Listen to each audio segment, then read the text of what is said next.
خوراک آداب سلسله کې نبی علیہ السلام ارشادات دلته ساده بوز دا ذکر کوي چې کله داسې لوښی پروت دی د خوراک د پاره غاړې نه خوراک پکار دی د من نه خوراک کول دا خلاف عادت دي نبی علیہ السلام د دې نه منع کړې ده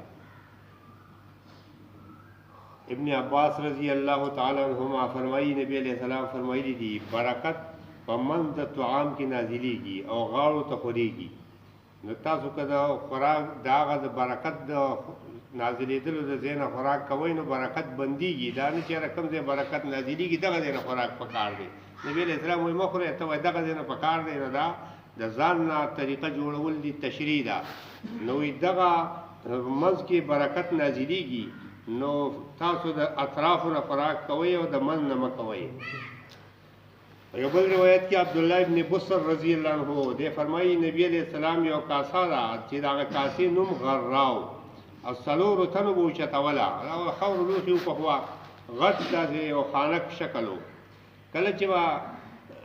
د لوی اختر ورځ شوه خلقو به د اختر لمونځ وکړو دغه کاسه به راوړلی شوه هغې کې به ډوډۍ ماته شوې وه نو چې کله دغه عمل شوی نو کسان راغون شو ورته کله چې ګڼه شوه نبی علیه السلام داسې کېناست لکه د زنګونانو باندې چې ځای په کسانو باندې تنګ نه شي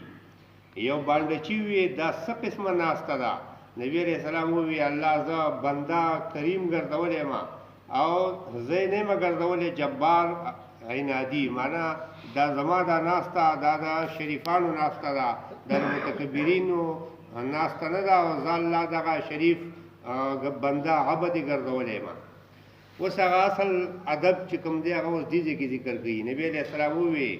د دې د اطرافو نه خورئ او د دې د منځ چې دی دا پرېږدئ دا تاسو له به په دې کې برکت اچولی کېږي دې خوراک کې نو څه آداب مخې ته و چې یاره بسم الله ویل لاس وینځل په جمع باندې خوراک کول نو یو ادب دا دی نو دا ټول آداب چې را جمع شي د خوراک نو دا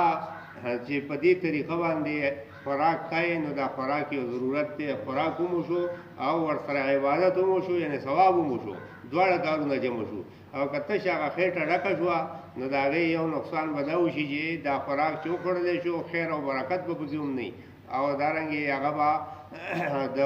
یعنې هغه به د هغه د ثواب هغه کوم مقصد چې هغه به ترې نه هم فوت شي دواړه خبرې د دنیا هم نقصان وشو د آخرت هم وشو